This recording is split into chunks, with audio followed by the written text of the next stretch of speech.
Hello miss ಆರಾಧನಾ, ಬನ್ನಿ ನನ್ನ ಕ್ಯಾಬಿನ್ಗೆ ಆದಿತ್ಯ ಜೊತೆಗೆ. ಸರ್ ಅಂದೇಳಿ ಒಳ ಬಂದರು ಇಬ್ಬರು. ಮೆಟೀರಿಯಲ್ಸ್ ರೆಡಿಯಾಗಿದೆ ಅಲ್ವಾ?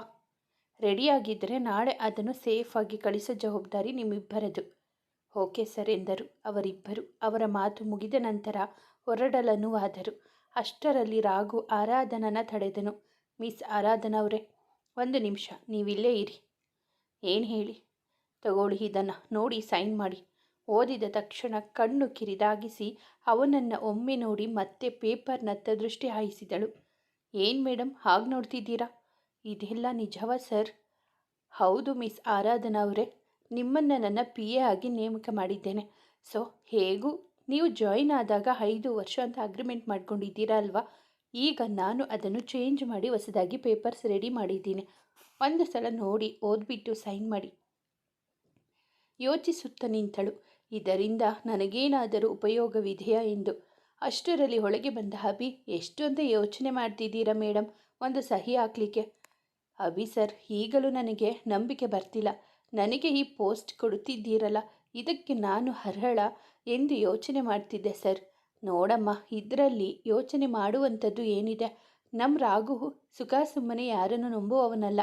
ನಿಮ್ಮನ್ನೇ ಈ ಪೋಸ್ಟ್ಗೆ ಆಯ್ಕೆ ಮಾಡಿದ್ದಾನೆ ಎಂದರೆ ನೀವು ಅವನ ನಂಬಿಕೆಗೆ ಅರ್ಹರಾದ ವ್ಯಕ್ತಿ ಅನಿಸುತ್ತೆ. ಇದುವರೆಗೂ ಅವನು ಯಾರನ್ನು ತನ್ನ PA ಆಗಿ ಮಾಡಿಕೊಂಡಿರಲಿಲ್ಲ. ಬಂದಾಗಿನಿಂದ ಅಲ್ವಾ ರಾಘು? ಹೌದು ಅಭಿ, ಯುವರ್ ರೈಟ್. ಸೇಡಿನ ಪ್ರತಿಕಾರದಲ್ಲಿ ತನ್ನನ್ನು ಹುಡುಕಿಕೊಂಡು ಬರುವ ಇಂತಹ ಸದಾವಕಾಶಗಳನ್ನು ಬಳಸಿಕೊಳ್ಳದೇ ಇದ್ದರೆ ನನ್ನಂತಹ ಮೂರ್ಖರು ಮತ್ತೊಬ್ಬರಿಲ್ಲ ಎಂದು ತನ್ನ ಮನಸ್ಸಿನಲ್ಲಿ ಹೇಳಿಕೊಂಡು ಬಾಂಡ್ ಪೇಪರ್ ಮೇಲೆ ಸಹಿ ಹಾಕಿದಳು. ರಾಘು ಟೆಕ್ಸ್ಟೈಲ್ ಆ್ಯಂಡ್ ಕಂಪನಿ ಮದುವೆ ಹೆಣ್ಣಿನಂತೆ ಅಲಂಕೃತಗೊಂಡಿತು. ಕಾರಣ ರಾಘವ್ಗೆ ಹೈದರಾಬಾದ್ನ ಪ್ರತಿಷ್ಠಿತ ಫೇಮಸ್ ಚಕ್ರವರ್ತಿಯವರ ಪ್ರಾಜೆಕ್ಟ್ ಸಿಕ್ಕಿ ಅದನ್ನು ಕಂಪ್ಲೀಟ್ ಮಾಡಿ ಶಹಬಾಸ್ ಗಿರಿಯನ್ನು ಪಡೆದುಕೊಂಡಿದ್ದರಿಂದ. ಜೊತೆಗೆ ಶ್ಯಾಮ್ರವರು ಸಹ ರಾಘುಗೆ ಹೆಚ್ಚಿನ ಮೆಟೀರಿಯಲ್ಸ್ಗಳನ್ನು ಆರ್ಡರ್ ನೀಡಿದ್ದರಿಂದ ವರ್ಕರ್ಸ್ಗಳ ಶ್ರದ್ಧೆ ಕೆಲಸವೇ ಇದಕ್ಕೆ ಕಾರಣ ಎಂದುಕೊಂಡು ಪಾರ್ಟಿ ಅರೇಂಜ್ ಮಾಡಿದ್ದರು. ಬೆಳಿಗ್ಗೆ ಪೂಜಾ ಕಾರ್ಯಕ್ರಮ ಇಟ್ಟುಕೊಂಡಿದ್ದರಿಂದ ಎಲ್ಲರೂ ಟ್ರೆಡಿಷನಲ್ ಡ್ರೆಸ್ ಕೋಡ್ ಹಾಕಿಕೊಂಡು ಬರುವಂತೆ ರಾಘು ತಾಕೀತು. ಜೊತೆಗೆ ಪೂಜೆ ಇದ್ದುದರಿಂದ ಹುಡುಗರೆಲ್ಲ ರೇಷ್ಮೆ ಪಂಚೆ, ರೇಷ್ಮೆ ಶರ್ಟ್ ಹಾಗೂ ಶಲ್ಯವನ್ನು ತೊಟ್ಟಿದ್ದರೆ ಹುಡುಗಿಯರೆಲ್ಲ ಸೀರೆ, ಲಂಗ, ದಾವಣಿ ಉಟ್ಟುಕೊಂಡು ಮುದ್ದು ಮುದ್ದಾಗಿ ಕಾಣುತ್ತಿದ್ದರು. ಎಲ್ಲರೂ ಬಂದು ಪೂಜೆಯ ತಯಾರಿಯಲ್ಲಿ ಪಾಲ್ಗೊಂಡಿದ್ದರೆ ರಾಘುನ ಕಣ್ಣು ಮಾತ್ರ ಅವನ PA ಆರಾಧನೆಗಾಗಿ ಹುಡುಕಾಡುತ್ತಿತ್ತು.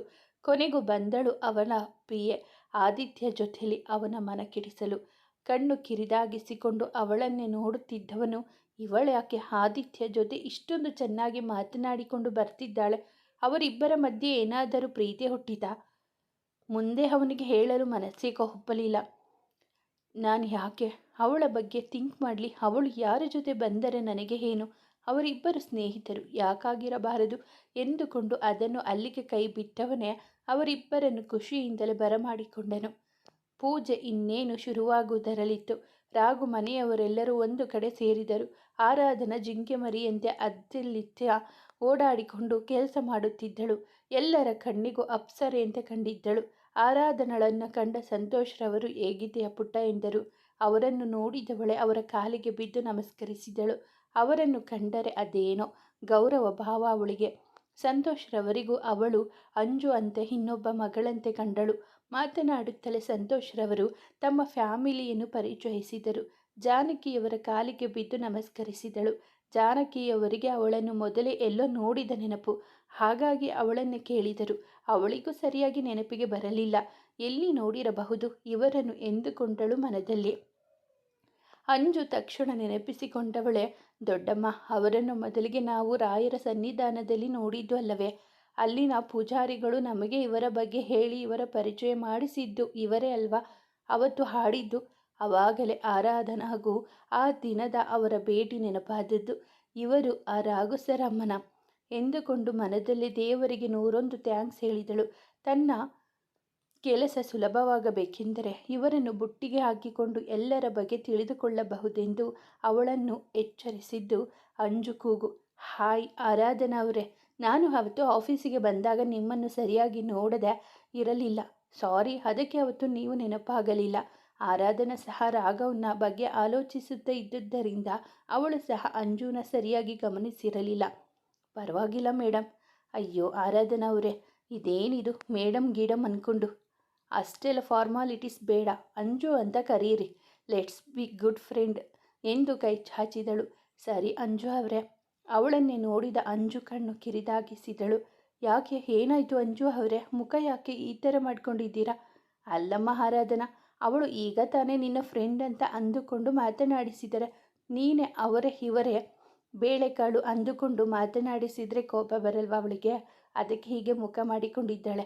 ಅಯ್ಯೋ ಅಭಿ ಸರ್, ಸಾರಿ ಎಂದಳು. ಸಾರಿ ಎಲ್ಲ ಬೇಡಮ್ಮ, ಅವಳ ಜೊತೆ ಫ್ರೆಂಡ್ಸ್ ಥರ ಮಾತಾಡು ಸಾಕು.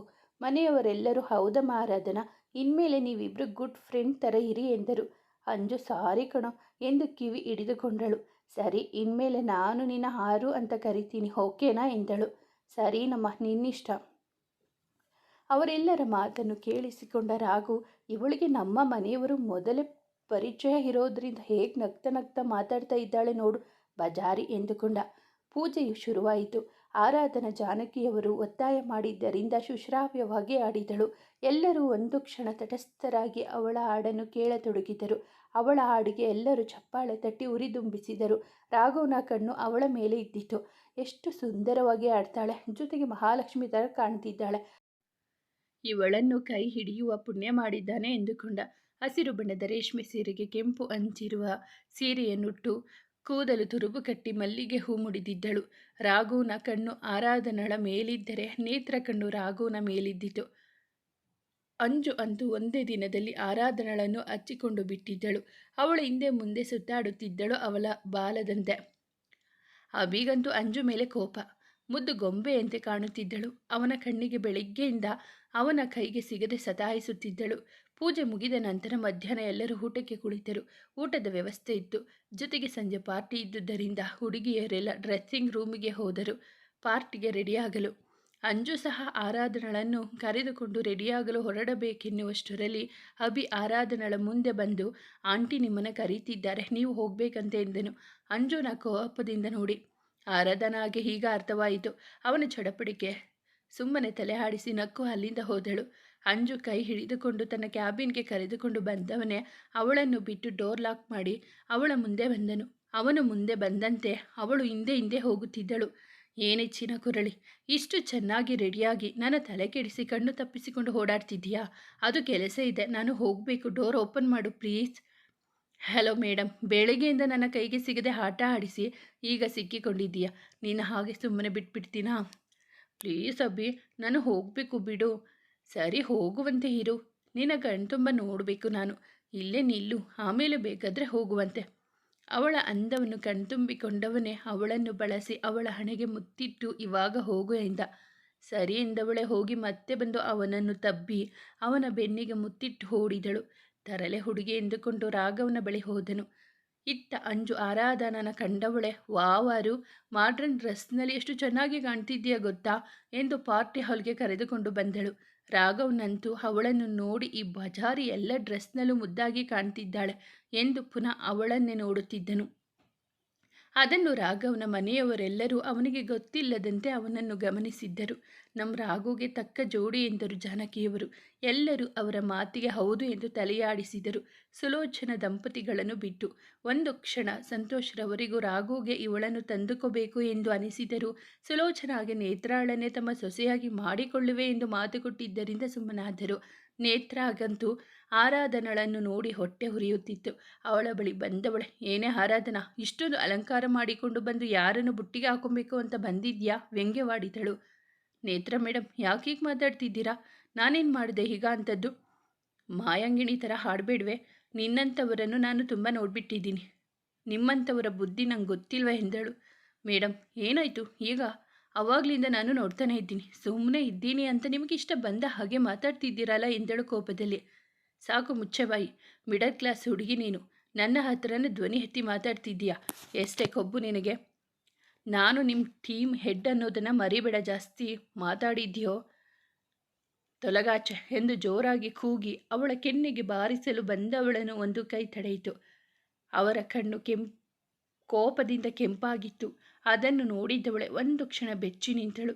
ನೇತ್ರ ಮೇಡಮ್, ಇಲ್ಲಿ ನಾವೇನು ಬಿಟ್ಟಿಯಾಗಿ ಬಿದ್ದಿಲ್ಲ. ಯಾರನ್ನು ನೀವು ಬೀದಿ ಬಿಕಾರಿ ಅನ್ನೋದು. ಅವಳೇನು ಮಾಡಿದ್ಲು ನಿಮಗೆ ಅಂತ ಈ ರೀತಿಯಾಗಿ ಮಾತಾಡ್ತಿದ್ದೀರಾ? ನೀವು ದೊಡ್ಡ ಮನುಷ್ಯರು, ಆ ದೊಡ್ಡತನ ಉಳಿಸಿಕೊಳ್ಳಿ ಎಂದು ಕೆಂಡ ಕಾರಿಕೊಂಡು ಕೋಪದಲ್ಲಿ ಹೇಳಿದ ಆದಿತ್ಯ. ಅವಳು ಆರುಗೆ ಹೊಡೆಯಲು ಎತ್ತಿದ ಕೈಯನ್ನು ಕೆಳಗಿಳಿಸಿ, ನೀನ್ಯಾರು ಅದನ್ನೆಲ್ಲ ಕೇಳೋಕೆ? ನೀನೇನು ಅವಳ ಲವ್ವರ, ಇಲ್ಲ ಕಟ್ಟಿಕೊಂಡವನ ಅಥವಾ ಇಟ್ಟುಕೊಂಡವನ? ಮುಂದೆ ಅವಳ ಮಾತು ಮುಂದುವರೆಯದಂತೆ ಅವಳ ಕೆನ್ನೆಗೆ ಬಾರಿಸಿದರು ಅವಳ ತಂದೆ ಸುಂದರವರು. ರಾಘವ್ನ ಫ್ಯಾಮಿಲಿ ಎಲ್ಲರೂ ನೇತ್ರ ಕೂಗಾಡುತ್ತಿರುವಾಗಲೇ ಬಂದಿದ್ದರು. ಅವಳ ಮಾತನ್ನು ಕೇಳಿಸಿಕೊಂಡ ರಾಘು ಕೋಪದಿಂದ ಬಂದು ಇನ್ನೇನು ಅವಳ ಮೇಲೆ ಕೈ ಎತ್ತಬೇಕು ಅನ್ನುವಷ್ಟರಲ್ಲಿ ಸುಂದರವರು ಬಂದು ನೇತ್ರಾಳಿಗೆ ಹೊಡೆದರು. ಅಪ್ಪ ಎಂದು ಕೂಗಿದಳು. ಕೂಗಾಡಬೇಡ, ಸಾಕು, ನಿಲ್ಲಿಸು. ಇನ್ನೊಂದೇ ಒಂದು ಮಾತು ಕೂಡ ನಿನ್ನ ಬಾಯಿಂದ ಹೊರಗಡೆ ಬಂತು ಮಗಳು ಅನ್ನೋದನ್ನು ನೋಡದೆ ಇನ್ನೊಂದು ಕೆನ್ನೆಗೆ ಬಾರಿಸಿ ಬಿಡ್ತೀನಿ, ಹುಷಾರು. ಎಲ್ಲರಿಗೂ ಆಶ್ಚರ್ಯ ಸುಂದರವರ ನಡೆಗೆ. ಸುಲೋಚನವರಿಗಂತೂ ಗಂಡನ ಈ ನಡೆ ಆಶ್ಚರ್ಯ ತಂದಿತ್ತು. ಜೊತೆಗೆ ಅತೀವ ಕೋಪವೂ ಬಂದಿತ್ತು. ಎಂದಿಗೂ ಮಗಳ ಮೇಲೆ ಕೈ ಮಾಡಿದವರು ಇಂದು ಅವಳ ಮೇಲೆ ಕೈ ಮಾಡಿದ್ದಕ್ಕೆ ಒಮ್ಮೆಲೆ ಅವರು ಎದುರು ಬಂದವರೇ. ರೀ, ಏನು ಮಾಡ್ತಾ ಇದ್ದೀರಾ ನೀವು? ಯಾರ ಮೇಲೆ ಕೈ ಮಾಡಿದ್ದು ಅನ್ನೋದಾದ್ರೂ ಗೊತ್ತಿದೆಯಾ ನಿಮಗೆ? ಅವಳು ನನ್ನ ಮಗಳು ರೀ. ನನಗೆ ಚೆನ್ನಾಗಿ ಗೊತ್ತಿದೆ ಸುಲೋಚನಾ. ಇಷ್ಟೊತ್ತು ಅವಳೇನು ಮಾತಾಡಿದ್ಲು ಅಂತ ನೀನು ಕೇಳಿಸಿಕೊಂಡೆ ತಾನೆ? ಪಾಪ ಈ ಹುಡುಗಿ ಹತ್ರ ಆಗ ನಡೆದುಕೊಳ್ಳೋದು ಇದೇನ? ನಾವು ಅವಳಿಗೆ ಹೇಳಿಕೊಟ್ಟಿದ್ದು. ನಮ್ಮ ಮರ್ಯಾದೆ ಹಾಳು ಮಾಡಿಬಿಟ್ಲು. ಮೊದಲು ಅವಳನ್ನು ಇಲ್ಲಿಂದ ಕರೆದುಕೊಂಡು ಹೋಗು ಎಂದು ಹೇಳಿ ಇಬ್ಬರಿಗೂ ಕಣ್ಸನ್ನೆಯ ಮೂಲಕ ಹೋಗಿ ಎಂದು ಹೇಳಿದರು. ನೋಡಮ್ಮ, ನನ್ನ ಮಗಳು ಏನೋ ಗೊತ್ತಿಲ್ಲದೆ ಹಾಗೆ ತಪ್ಪಾಗಿ ಮಾತಾಡಿಬಿಟ್ಟಿದ್ದಾಳೆ. ದಯವಿಟ್ಟು ಅವಳನ್ನು ಕ್ಷಮಿಸಿ ಬಿಡಮ್ಮ. ಅವಳ ತಂದೆಯಾಗಿ ನಿನ್ನ ಕೇಳಿಕೊಳ್ಳುತ್ತಿದ್ದೇನೆ ಎಂದು ಕೈ ಮುಗಿದರು.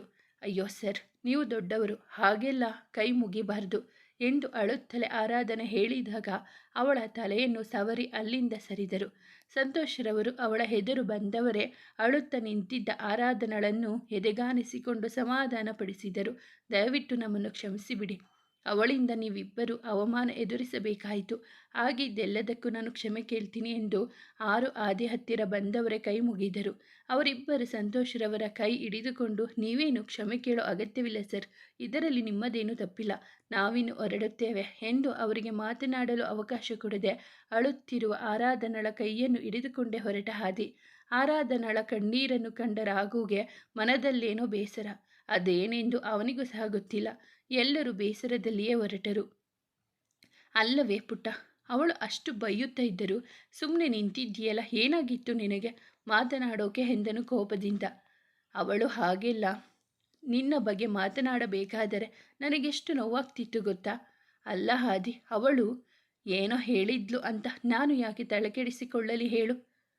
ಅಂದರೆ ನಿಂಗೆ ಅವಳು ಬೈದಿದ್ದು ಬೇಜಾರಾಗಲಿಲ್ವಾ? ಬೇಜಾರ್ಯಾಕೆ ಮಾಡ್ಕೊಳ್ಳಿ?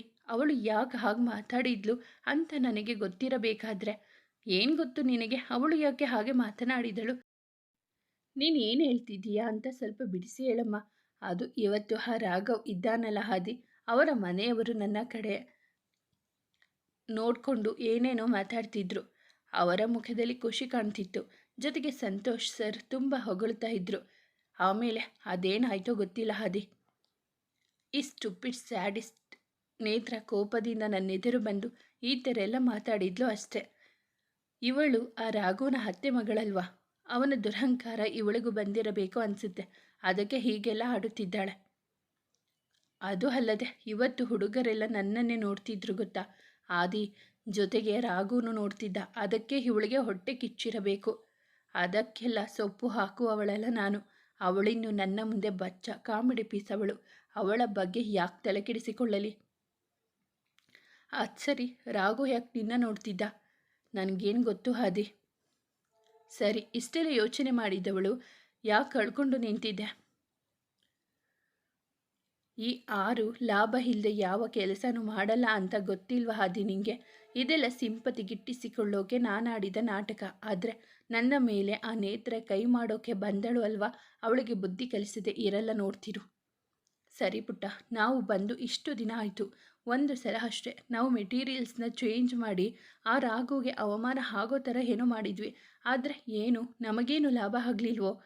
ಆ ರಾಘು ಮತ್ತೆ ಗೆದ್ದ, ಅವನು ಸೋತು ಗೆದ್ದ, ನಾವು ಗೆದ್ದು ಸೋತು ಬಿಟ್ವಿ. ನಿಜ, ನಾವು ಸೋತೋಗ್ಬಿಟ್ಟಿದ್ದೀವಿ ಅಂತ ಅನಿಸ್ತಿದೆ. ಭಯ ಆಗ್ತಿದೆಯೋ ಪುಟ್ಟ? ಇದೆಲ್ಲ ಸಾಕು ಪುಟ್ಟ, ನಾನು ಗೊಂಬೆಯನ್ನು ಕರೆದುಕೊಂಡು ಚಿಕ್ಕಮಗಳೂರಿಗೆ ಹೊರಗ್ಬಿಡ್ತೀನಿ. ಹೇಗೂ ಕಷ್ಟಪಟ್ಟು ಅವಳನ್ನು ನೋಡ್ಕೊಳ್ತಿದ್ದೇನೆ. ನಾನು ಸೋತೋಗ್ಬಿಟ್ಟೆ ಎಂಬ ಅವನ ಮಾತಿನಲ್ಲೇ ನಿರಾಶೆ ಹೆಚ್ಚಾಗಿ ಕಾಣುತ್ತಿತ್ತು. ಆದಿ, ನೀನ ಹೀಗೆಲ್ಲ ಮಾತಾಡ್ತಿರೋದು? ಅದಕ್ಕೇನಾ ನಾವು ಕಷ್ಟಪಟ್ಟು ಅಲ್ಲಿಂದ ಇಲ್ಲಿಗೆ ಬಂದಿದ್ದು? ಇಷ್ಟು ಬೇಗ ನೀನು ಸೋಲನ್ನು ಒಪ್ಪಿಕೊಳ್ಳುತ್ತೀಯಾ? ಮತ್ತೆ ಇನ್ನೇನು ಮಾಡೋಕ್ಕಾಗುತ್ತೆ ಪುಟ್ಟ? ಆದಿ, ನೀನ ಹೀಗೆ ಮಾತಾಡ್ತಿರೋದು? ಹೇಗಿದ್ದೆ ನೀನು ಮೊದಲು? ಯಾವತ್ತು ಜೀವನದಲ್ಲಿ ಸೋಲೊಪ್ಪಿಕೊಳ್ಳದೆ ಇರೋನು ಈಗ ಹೀಗೆಲ್ಲ ಮಾತಾಡ್ತಾ ಇದೆಯಲ್ಲ, ಇದು ಸರಿನಾ? ಸ್ವಲ್ಪ ದಿನ ಅಷ್ಟೆ, ಎಲ್ಲ ನಾನು ಸರಿ ಮಾಡ್ತೀನಿ.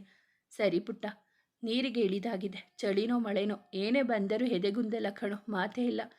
ಈಗ ಹೊರಡೋಣ, ಟೈಮ್ ಆಗಿದೆ ಎಂದು ಗಾಡಿಯನ್ನು ಮನೆಯತ್ತ ತಿರುಗಿಸಿದನು. ಛೆ, ಈ ನೇತ್ರಗೆ ಏನಾಗಿದೆ? ಹೋಗಿ ಹೋಗಿ ಆ ಆರಾಧನಳ ಹತ್ರ ಹಾಗೆ ಮಾತಾಡೋದ? ಪಾಪ ಆ ಹುಡುಗಿ ಎಷ್ಟು ಅಳ್ತಾ ನಿಂತಿದ್ಲು. ಈ ನೇತ್ರ ಕೆಲವೊಮ್ಮೆ ಅತಿಯಾಗಿ ಹಾಡ್ತಾಳೆ ಅನಿಸುತ್ತೆ. ಯಾರ ಹತ್ರ ಹೇಗೆ ಮಾತಾಡಬೇಕು ಅನ್ನೋದೇ ಗೊತ್ತಿಲ್ಲ ಅನಿಸುತ್ತೆ ಇವಳಿಗೆ. ಹಾಯ್ ಬ್ರೋ, ಏನೋ ಗಾಢವಾಗಿ ಯೋಚನೆ ಮಾಡ್ತಿರೋ ಹಾಗಿದೆ. ಏನು ಸಮಾಚಾರ? ಏನಿಲ್ಲ ಅಂಜು, ಆ ನೇತ್ರ ಬಗ್ಗೆ ಯೋಚನೆ ಮಾಡ್ತಿದ್ದೆ. ಆರಾಧನ ಮತ್ತು ಆದಿತ್ಯ ಬಗ್ಗೆ ಯಾಕೆ ಆ ಥರ ಮಾತಾಡ್ತಿದ್ಲು ಅಂತ. ಹಾಗಿದ್ದು ಹಾಗೆ ಹೋಯ್ತು, ಅದಕ್ಕೆ ಯಾಕೋ ರಾಗು ಇಷ್ಟೊಂದು ಯೋಚನೆ ಮಾಡ್ತಿದ್ದೀಯಾ? ಎಲ್ಲ ಸರಿ ಹೋಯ್ತಲ್ಲ, ಅದೆಲ್ಲ ಅಲ್ಲೇ ಮುಗೀತು. ಅಲ್ಲ, ಮತ್ತೆ ಯಾಕೆ ಅದರ ಬಗ್ಗೆ ಯೋಚನೆ ನಿನಗೆ? ಪಾಪ ಅಭಿ, ಅವರಿಬ್ಬರು ಬೇಜಾರಾಗಿ ಹೋಗ್ಬಿಟ್ರಲ್ಲ, ಅದಕ್ಕೆ ಬೇಜಾರಾಯಿತು ಅಷ್ಟೆ. ಹೇಗೂ ಬೆಳಗ್ಗೆ ಆಫೀಸ್ನಲ್ಲಿ ಸಿಗ್ತಾರೆ ಅಲ್ವಾ, ಆಗ ಹೋಗಿ ಸಾರಿ ಕೇಳು. ನಿನ್ನ ಮನಸ್ಸಿಗೆ ಸಮಾಧಾನ ಆಗಲಿಲ್ಲ ಅಂದರೆ ಅದು ಬಿಟ್ಟು ಹೀಗೆಲ್ಲ ಇರಬೇಡ. ಹೊತ್ತಾಗಿದೆ, ಹೋಗಿ ಮಲಗು ಎಂದೇಳಿ ಅಂಜುನ ಕರೆದುಕೊಂಡು ಹೋದ. ಆಫೀಸಿಗೆ ಬೇಗ ಬಂದರು. ಆರಾಧನಾನ ಮುಖ ದರ್ಶನವಾಗಿರಲಿಲ್ಲ ನಮ್ಮ ರಾಘವ್ಗೆ. ಛೆ, ಎಲ್ಲಿ ಹೋದ್ರು ಈ ಹುಡುಗಿ? ಇಷ್ಟು ಬೇಜವಾಬ್ದಾರಿಯಿಂದ ಇದ್ದರೆ ಹೇಗೆ? ಅದು ನನ್ನ PA ಆಗಿ ಎಂದು ಗೊಣಗುತ್ತಿದ್ದೆನು. ಅಷ್ಟರಲ್ಲಿ ಡೋರ್ ಲಾಕ್ ಮಾಡಿ ಹೊಳ ಬಂದಳು. ರೀ ಮೇಡಮ್, ಏನ್ರಿ ನೀವು ಇಷ್ಟು ಲೇಟಾಗಿ ಬರೋದಾ? ಅದು ನನ್ನ PA ಆಗಿ, ಬಾಸ್ ಆಗಿ ನಿಮಗಿಂತ ಮುಂಚೆ ನಾನೇ ಬಂದಿದ್ದೀನಲ್ಲ. ನಿಮಗೇನಾಗಿದೆ ಬೇಗ ಬರೋಕೆ? ಸಾರಿ ಸರ್, ಅದು ಟ್ರಾಫಿಕ್ ಜಾಮ್ ಆಗೋಯ್ತು, ಅದಕ್ಕೆ ಬರೋದು ಸ್ವಲ್ಪ ತಡ ಆಯಿತು. ರೀ ಮೇಡಮ್, ಇದೇನು ಟ್ರಾಫಿಕ್ ಜಾಮ್ ಜಾಸ್ತಿ ಇತ್ತು, ಅದು ಮಣ್ಣು ಮಸಿ ಅಂತ ಹೇಳೋದು? ನಾನು ಇದೇ ಟ್ರಾಫಿಕಲ್ಲೇ ತಾನೇ ಬರೋದು. ದರಿದ್ರದವನು, ಯಾವಾಗಲೂ ಏನಾದರೂ ಒಂದು ಹೇಳಿ ನನಗೆ ಬೈದೇ ಇದ್ದರೆ ಈ ನನ್ನ ಮಗನಿಗೆ ತಿಂದಿದ್ದು ಸೇರಲ್ಲ ಅನಿಸುತ್ತೆ.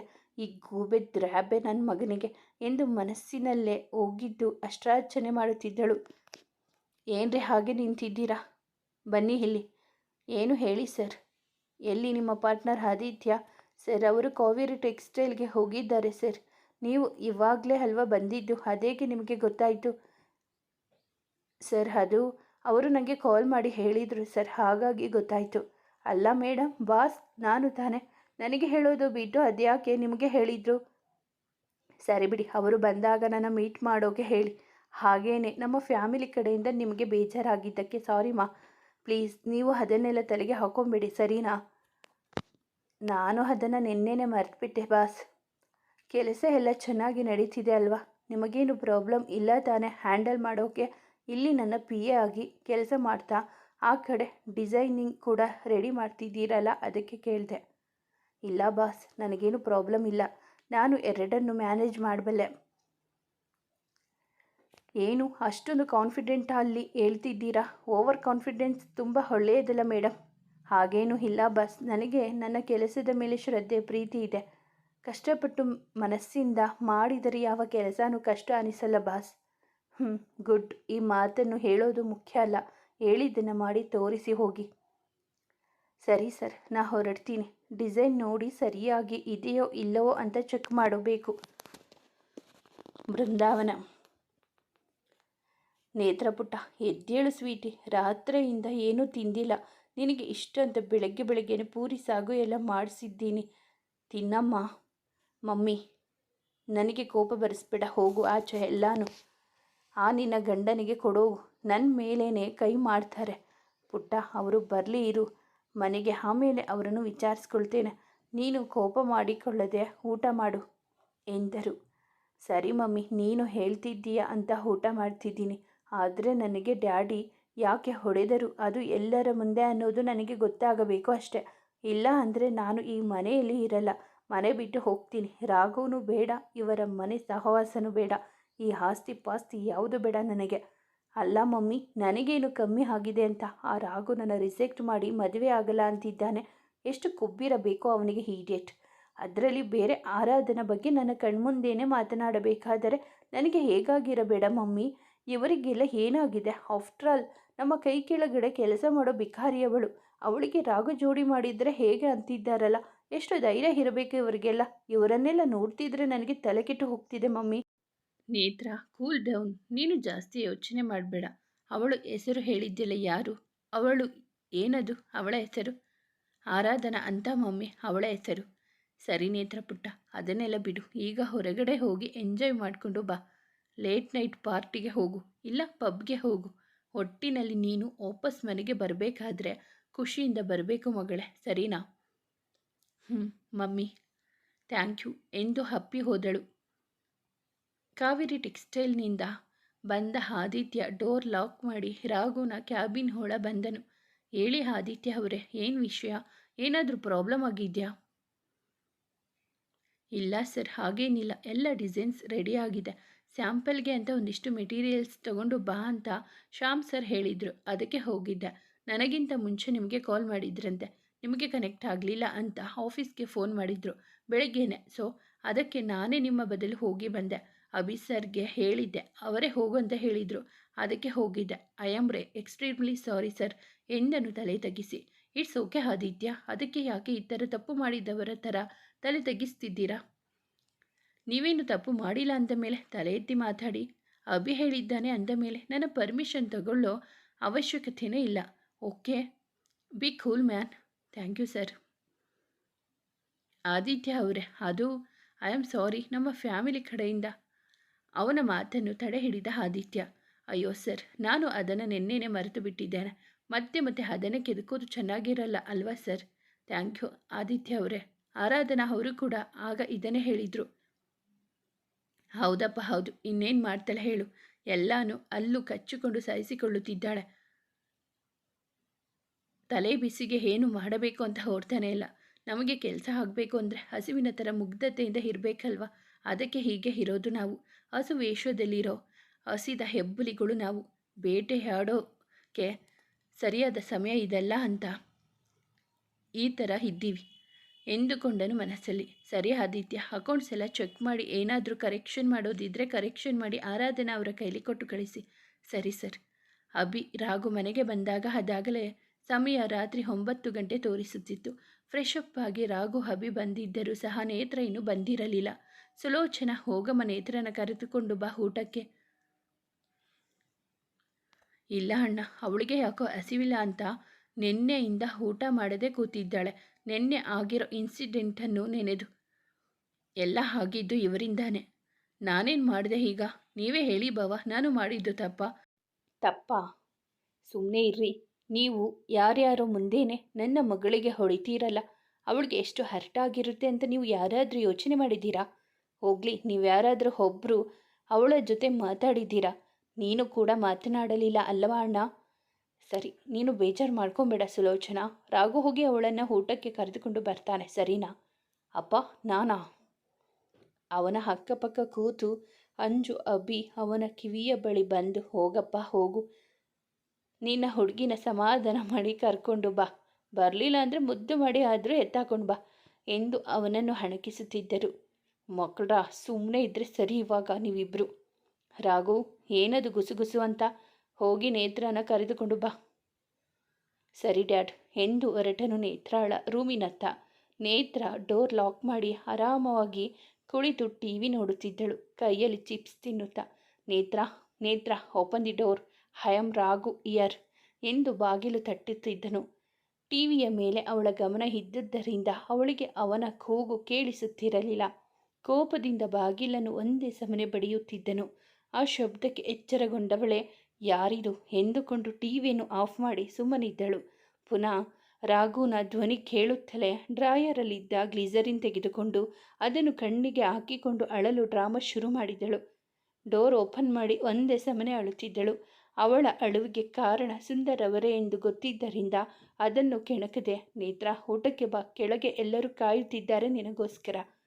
ನನಗೆ ಹಸಿವಿಲ್ಲ ರಾಘು, ನನಗೆ ಊಟ ಬೇಡ. ನೋಡು ನೇತ್ರ, ಅವರು ದೊಡ್ಡವರು, ಎಲ್ಲಕ್ಕಿಂತ ಹೆಚ್ಚಾಗಿ ನಿನಗೆ ಜನ್ಮ ಕೊಟ್ಟ ತಂದೆ. ಅವರ ಮೇಲೆ ಈ ಥರ ಕೋಪ ಮಾಡಿಕೊಳ್ಳೋದು ಒಳ್ಳೆಯದಲ್ಲ. ಸುಮ್ಮನೆ ಬಂದು ಊಟ ಮಾಡು. ಯಾರನ್ನು ಸುಮ್ಮನೆ ಹಾಗೆಲ್ಲ ಕಾಯಿಸಬಾರ್ದು. ಈಗ ನೀನು ಬಂದಿಲ್ಲ ಅಂದರೆ ಅವರ್ಯಾರು ಊಟ ಮಾಡೋದಿಲ್ಲ. ಅಂತ ಗೊತ್ತು ತಾನೆ, ಬಾ ಎಂದನು. ಸರಿ ಎಂದುಕೊಂಡು ಅವನ ಹಿಂದೆಯೇ ಬಂದಳು.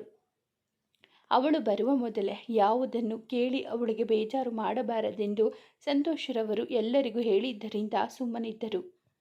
ರಾಘು, ನೇತ್ರ ಬಂದಾಗ ಎಲ್ಲರೂ ನಗುತ್ತಲೇ ಖುಷಿಯಿಂದ ಊಟ ಮಾಡಿ ಮುಗಿಸಿದರು. ನೇತ್ರ ರೂಮಿಗೆ ಬಂದಾಗಲೇ ಅವಳ ಹಿಂದೆ ಸುಂದರ್ ಹಾಗೂ ಸುಲೋಚನರವರು ಬಂದರು. ಸುಂದರವರನ್ನು ಕಿಕ್ಕರಿಸಿಕೊಂಡು ಒಮ್ಮೆ ನೋಡಿ, ಮೊದಲು ನೀವು ಇಲ್ಲಿಂದ ಹೊರಡಿ. ಯಾಕಮ್ಮ ನೇತ್ರ ಹೀಗೆ ಕೋಪ ಮಾಡ್ಕೊಂಡಿದ್ದೀಯಾ, ಏನಾಯಿತು ಎಂದರು. ಡ್ಯಾಡ್, ಗೊತ್ತಿದ್ದು ನಾಟಕ ಆಡಬೇಡಿ. ನಾನು ಯಾಕೆ ಇಷ್ಟು ಅಪ್ಸೆಟ್ ಆಗಿದ್ದೀನಿ ಅಂತ ನಿಜವಾಗ್ಲೂ ನಿಮಗೆ ಗೊತ್ತಿಲ್ವಾ? ಯಾರೋ 3 ಬಿಟ್ಟವಳಿಗೋಸ್ಕರ ನನಗೆ ಹೊಡೆದು ಬಿಟ್ರಿ ಅಲ್ವಾ ಎಂದಳು ರೋಷದಿ. ಅವರು ಹೊಡೆದ ಕೆನ್ನೆಯ ಮೇಲೆ ಕೈಯನ್ನೇರಿಸಿ. ತಪ್ಪಾಯ್ತಮ್ಮ, ಆದರೆ ನಾನು ಯಾಕೆ ಹಾಗೆ ಮಾಡಿದೆ, ಅದು ನಿನ್ನ ಒಳ್ಳೆಯದಕ್ಕೋಸ್ಕರ ಮಗಳೇ. ರೀ, ಸಾಕು ಸುಮ್ಮನಿರಿ. ನೀವು ಈ ಥರ ಮಾತುಗಳನ್ನೆಲ್ಲ ಆಡಿ ನಮ್ಮ ಕಿವಿಗೆ ಹೂವು ಮುಡಿಸೋಕೆ ಬರಬೇಡಿ. ಅಯ್ಯೋ, ನಿಜ ಹೇಳಿದರೆ ನೀವಿಬ್ಬರು ನನ್ನ ಮಾತನ್ನು ಕೇಳೋಕೆ ತಯಾರಿಲ್ಲ ಅನ್ನೋ ಹಾಗೆ ಇದ್ದೀರಲ್ಲ. ಸ್ವಲ್ಪ ನನ್ನ ಮಾತನ್ನು ಕೇಳ್ತೀರಾ? ಸರಿ ಹೇಳಿ, ನಾವು ಕೇಳ್ತೀವಿ. ಅದೇನು ಅಂತ ಮೊದಲು ಹೇಳಿ. ಯಾಕೆ ನನ್ನ ಮಗಳ ಮೇಲೆ ಕೈ ಮಾಡಿದ್ದು? ನಾನು ಆ ಥರ ಮಾಡದೇ ಇದ್ದಿದ್ರೆ ಆ ರಾಘುನೇ ಬಂದು ನಿನಗೆ ಹೊಡೆದು ಬುದ್ಧಿ ಕಲಿಸ್ತಿದ್ದ. ಅಂದರೆ ಡ್ಯಾಡ್, ಏನು ಹೇಳ್ತಾ ಇದ್ದೀರಾ ನೀವು? ಹೌದು, ನೀನು ಎಲ್ಲರ ಮುಂದೇನು ಹಾಗೆ ಕೂಗಾಡಿ ರಂಪ ಮಾಡೋ ಅವಶ್ಯಕತೆ ಇರಲಿಲ್ಲ. ನೀನು ಕೂಗಾಡದಿದ್ದಕ್ಕೆ ನಾವೆಲ್ಲ ಅಲ್ಲಿಗೆ ಬಂದದ್ದು. ನೀನು ಆ ಬೀದಿ ಬಿಕಾರಿಗಳ ಜೊತೆ ಜಗಳ ಮಾಡುತ್ತಿರುವಾಗ ಆ ರಾಘು ನಿನ್ನ ಹತ್ರ ಬರ್ತಿದ್ದ. ಅದಕ್ಕೆ ಅವನು ಬರೋ ಮುಂಚೆ ನಾನೇ ನಿನಗೆ ಬಂದು ಹೊಡೆದು ಬಿಟ್ಟೆ.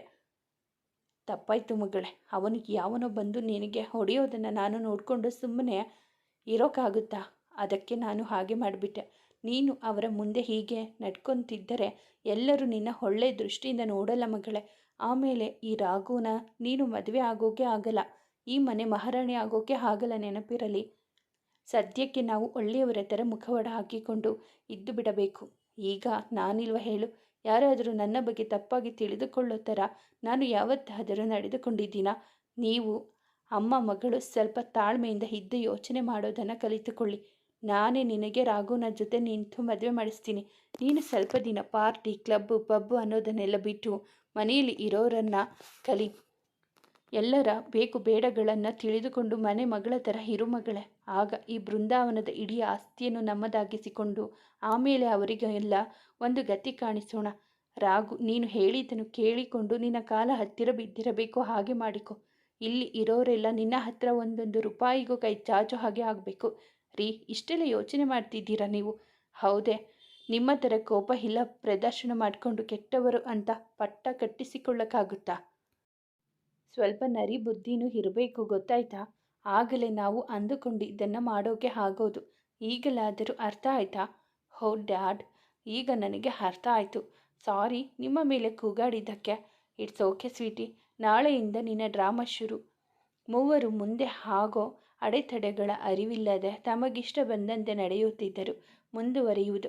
ಸ್ನೇಹಿತರೆ, ಈ ಕಥೆ ನಿಮಗೆ ಇಷ್ಟವಾಗಿದ್ದರೆ ದಯವಿಟ್ಟು ಒಂದು ಲೈಕ್ ಮಾಡಿ, ನಮ್ಮ ಚಾನಲನ್ನು ಸಬ್ಸ್ಕ್ರೈಬ್ ಆಗಿ, ಪಕ್ಕದಲ್ಲಿರುವ ಬೆಲ್ ಬಟನ್ ಕ್ಲಿಕ್ ಮಾಡಿ, ನಿಮ್ಮ ಫ್ರೆಂಡ್ಸ್ ಆ್ಯಂಡ್ ಫ್ಯಾಮಿಲಿಗೆ ಈ ಕಥೆಯನ್ನು ಶೇರ್ ಮಾಡಿ. ನಿಮ್ಮ ಅನಿಸಿಕೆ ಅಭಿಪ್ರಾಯವನ್ನು ಕಾಮೆಂಟಲ್ಲಿ ತಿಳಿಸಿ. ಕಥೆಯನ್ನು ಕೇಳಿದ್ದಕ್ಕಾಗಿ ಧನ್ಯವಾದಗಳು.